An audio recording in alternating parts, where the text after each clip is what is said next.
Mwami Kadumukasa. Wanji mukulukeni. Kiki ekinoonyesa nkoko nkulu emuko nga tuli ku mukolo gw'okwanjula. Nga tuli mu mukolo gw'okwanjula.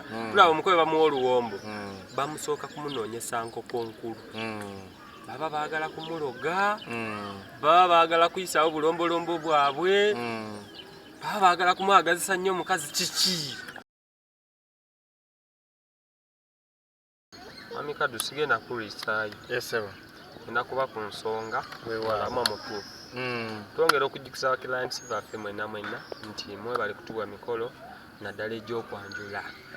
Mutubeezezaawo bannaye bantu baffe tubasiima mwebale nnyo. Bw'oyagala okubuuza ekibuuzo eky'omukolo oba eky'ennono yonna naddala mu Buganda wano kibuuzi.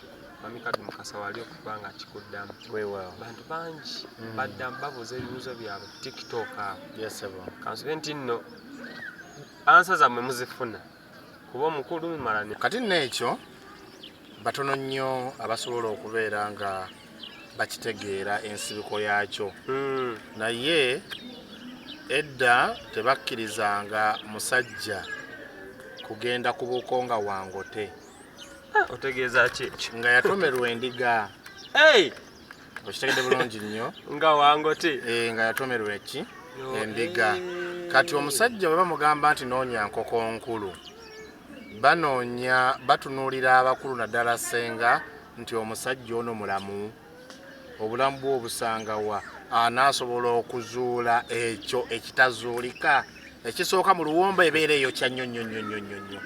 Naye ne bamugamba tolina kulya sooka onoonya eki? Nkoko nkulu.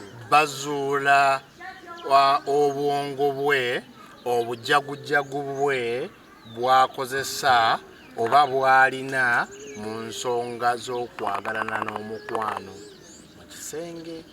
Era okunoonya nkoko nkulu bagamba eyo yenkoko nkulu mukoli n'oginoonya erina okubeera ey'amaanyi. Oluwombo nga luba luwoki. Naati kwagala kumanya nti omusajja ono yeewaayo, teyatomerwa ndiga, akola mulamu. Wabula ffe wantu kibikka bubisi nti awo otolaba enkoko nkulu ojja kuba era oli wajja nga takimanyi oba nga ayagala okiwakanya nza mpa ensibuko yaakyo. Naye okusinziira ku bajjajjaffe abaatusooka n'okunoonyereza baayagala okulaba nti omulenzi ono ekyamazima amalako nga muwogo waggulu nva makkati nku wansi mmere weewali awo akatega awo weewali ka interview k'ekyo. Wagira kyokkwatamu anoonya ebimwokya. Banoonya bwongo ki n'amaanyi ge n'okutegeera kwe mulamu ng'omusajja.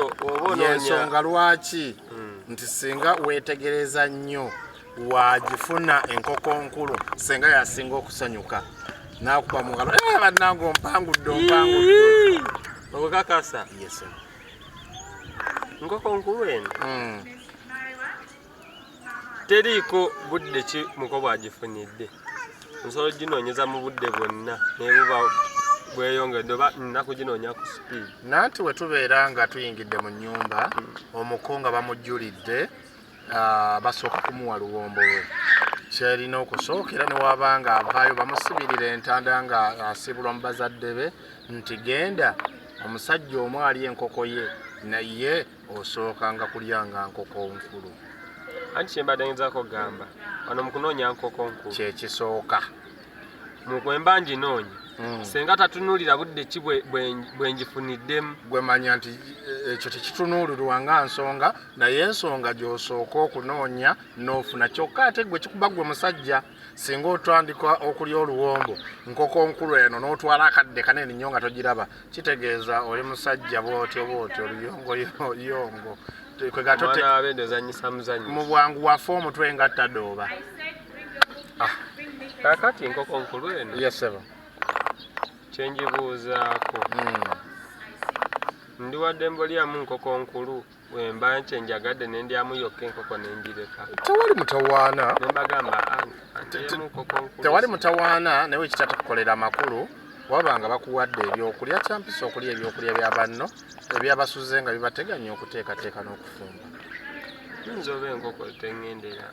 Ekyo kibeera wakati wo omutima gwo ate n'okunnyonnyola nabali basenga n'akutegeera kubanga era ogenda ku buko ng'omukyala yababuulira ekifa ku mwami we, omwami owange talya kino, omwami owange kino akiri, omwami owange talya nnyama, omwami owange kino akirya. Mu budde Ne bakutegekera oluwombo oluwombo n'oluwulira nga olufunamu eddembe mu mutima.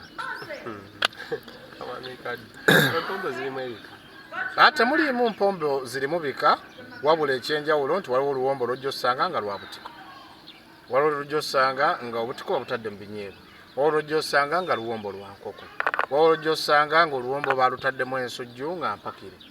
Bwe bityo luwombo ki olusinga obuzibu? tewaliwo luliko obuzibu, zonna zibeera mpombo. Era nze woolumpa kasita nkuba akabonero k'omusana nti mu linnya lya paati n'erya mwana n'erya mwoyo mutuukirivu ng'andulya, gw'omanyi ky'oba olulowooleza. Abaka abasinga nga bakaaba empombo Nanti kubeera mu Lungereza bakiyita indoctrination, kusiriwazibwa. Abantu baffe betukula nabo boogera ebintu bingi, oluwombo baluteekamu kino, baluteekamu kino, baluteekamu kino. Sijjagaana wayinza okuba waliwo ababikola, n'eri ebeera emmere kasita ebeera ng'eyidde ng'erimu omuliro, gikavvule okombe n'engalo bakukakase nti olidde oluwombo luwedde. Ate simanyi tiwaliwo asobola okuteeka ebintu ebyo mu luwombo nga byakutta muntu, kubeera kwagala, wabula mponinga omukisa omuzaale nkugamba nti gusinga omunogera eddagala, teri mukisa gwa ddagala. Katonda yafuga mu buli kintu kyonna.